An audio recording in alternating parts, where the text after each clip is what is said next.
Dear hearers of the Word of God, grace and peace to you from God our Father and from our living Lord and loving Savior, Jesus Christ.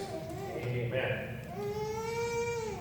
Well, I know that it's not even September yet, but I've been thinking about pilgrims, Thanksgiving for some reason. If I were to ask you, what do pilgrims look like? Most of you would probably draw something like that, right? You got a man with a big, tall hat, right? Kind of a weird collar.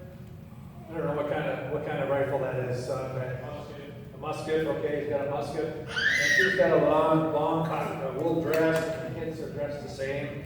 Does he have buckled shoes? Yeah, it looks like he's got buckled shoes. And I don't have buckled shoes at all, but I can do a damage to a turkey. But what's going on here? Why am I thinking about pilgrims? Well, the book of Hebrews is talking about life, the faith, the journey of faith. We're on a pilgrimage. On Friday afternoon, we had a funeral here. In fact, the Flowers family let us have those. Linda Brooks' funeral. And the opening prayer says, "I thank you for Linda, a companion in our pilgrimage of life." In our pilgrimage. Well, if about a week or so ago in Mecca, Saudi Arabia, this is the holiest site in Islam. If you're a Muslim and you're able-bodied and you have the money to do it, you're supposed to visit this site at least once in your lifetime. And they say that over 2 million people went there. It happened about a week ago. A pilgrimage. It's called a Hajj, a pilgrimage. During that pilgrimage, everyone was supposed to wear white. Men and women can go there and they walk counterclockwise around that shrine. It's a cube-shaped structure constructed by Abraham. That's what they believe. Abraham built that. Okay, it's a very holiest site in this one. During this same time as this was going on, there's another pilgrimage, you could call it, that happened in South Dakota. There wasn't 2 million people there, but about 400,000. I went there. It's something that they like to go to. And everyone wears, you're supposed to wear not white, but black. See? And everyone does it. It seems that way anyway. And almost everyone drives a Harley Davidson, but that's the way it goes. And today, as we speak, right now, there is an anniversary of something that happened 50 years ago. Woodstock, Bethel Woods, the guy's farm. And it started, and then it rained, and it became mud. Pilgrims, you can all say they're all pilgrims. What is a pilgrim? A pilgrim is someone who is on a journey towards something else. It's a funeral. We say we thank you for this person who has joined us, who is a fellow pilgrim on a journey, on our pilgrimage. Our pilgrimage. That's what the chapter of Hebrews is talking about. Although we are living and serving in the world, Christians, we look forward to something that is not made with human hands, whose maker and builder is God. Now, it is such a faith that gives us courage to live in a world without being squeezed into its own mold. Now, it has been said that Christians can be so heavenly minded that they're no earthly good, but the reverse of that is also true. We're so earthly minded that we become self-centered. Nothing changes. But as followers of Jesus, and because our future is secure because of Jesus, because we have the promise of the resurrection, we can live our lives courageously, faithfully, in a world full of souls lost out in sin. The theme of journeying through life with faith in Jesus The idea of a pilgrimage, of a journey, is so prominent in Hebrews. It inspired this man here, John Bunyan, to write one of the most popular Christian novels. Some say it's the first Christian novel ever written. It's called The Pilgrim's Progress from This World to That Which Is to Come. It was written in 1678. 1678 by John Bunyan. And he wrote it when he was in prison. He was in prison because he did something illegal. And he wasn't bootlegging. He didn't rob a stagecoach. He didn't cheat on his taxes. He held religious services. He held religious services outside the auspices of the Church of England. And according to the Act of 1664, only the Church of England can have worship. And he said, well, that's not true. We can worship God. And he did. He had a group of people, and he got arrested for it. So he was in jail from 1660 to 1672, 12 years. And during that time, he wrote this book.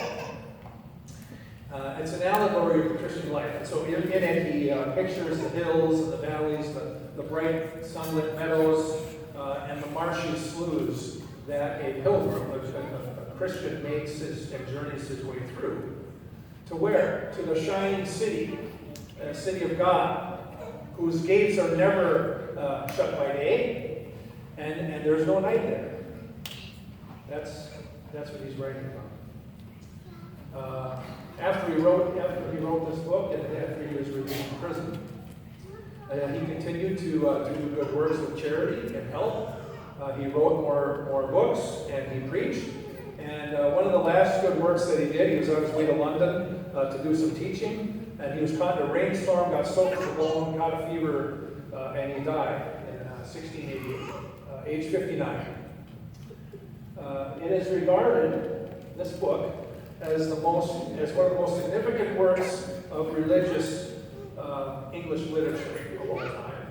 It's been translated into more than 200 languages and has never been out of print. Again, it's cited as the first novel written in English. Well, he was inspired by our reading today, the Hebrews lesson, where he listed all these different people. Like Satan, they had to continue to do what they're called to do. They crossed the Red Sea, conquered kingdoms, administered justice, shut the mouths of the lions, quenched raging fire, escaped the edge of the sword, put foreign armies to flight. But they're also tortured, mocked, flogged, chained, imprisoned, sawn in two, killed by the sword. We are surrounded by those people. We are not alone in this race of life. We are cheered on. We're cheered on by this cloud of witnesses, this vast multitude of people who have gone before us. Hebrews talks about three things that these faithful people did as they ran the race of faith. And because they did it, this is what they did, we can do it too. That's what the writer of Hebrews is encouraging us. One of my pastor colleagues in North Dakota, he wanted to, this is called the Madahay Trails. If you've ever driven out to Medora, North Dakota, it's on the interstate there. It's a national park there, where Teddy Roosevelt kind of started. He lived there for a couple of years. But anyway, there's a south unit and the north unit. This trail connects the two. It's 144 miles long. And my colleague, Phil, he was in northern North Dakota, near the Canadian border. He goes, I want to hike that. I'm not going to hike all of it. I'm going to do about 60 miles of it. I'm just going to do that. But he knows that it's in the Badlands of North Dakota. He says, I'm not ashamed. And so he took a backpack. He had one of those, backpacks. He well, I'm going to carry water. I'm going to carry some food. I'm going to carry enough things to camp. There's campsites along the way and places you can stay out of the rain and stuff. He says, I'm going to have to carry this thing. So I'm going to make it heavy. And so he took some of his wife's weights that she walked with when she walked around did aerobics and stuff. You know, these little rubber-coated hand weights. I think they're like 5 or 10 pounds a piece. And he put them in the backpack. And he filled it up with other stuff. And he walked around the church or around the town in the evenings just to get used to this. And, you know, it's a good idea. Good condition for it. And then later on, he did this all spring because he was going to do this in the summertime. And he took the trail and he went there and he made it. And he was glad he provided it for himself.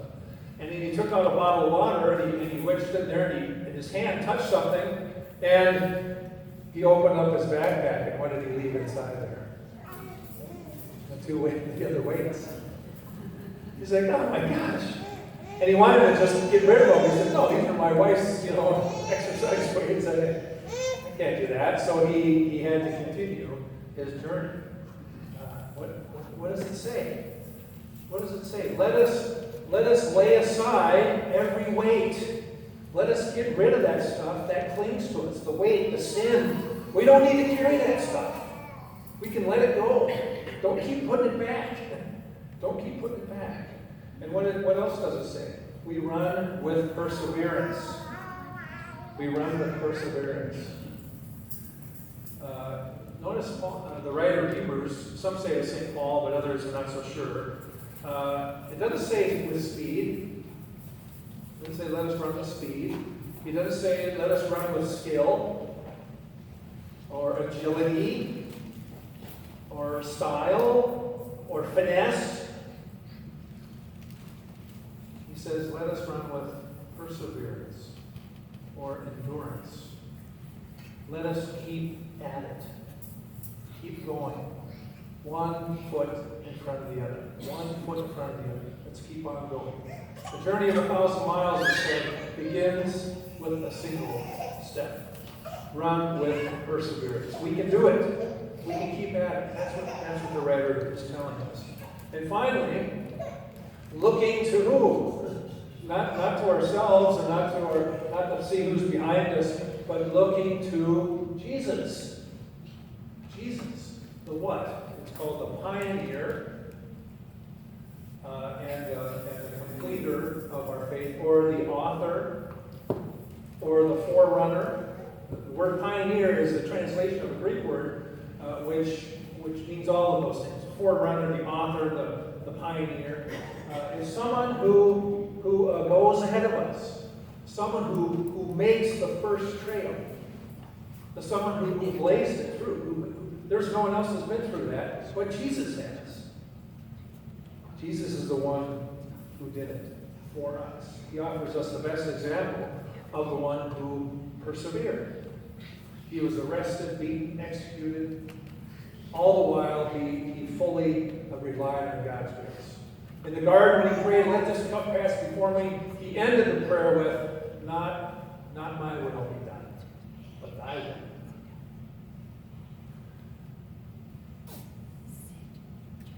The other thing that we are reminded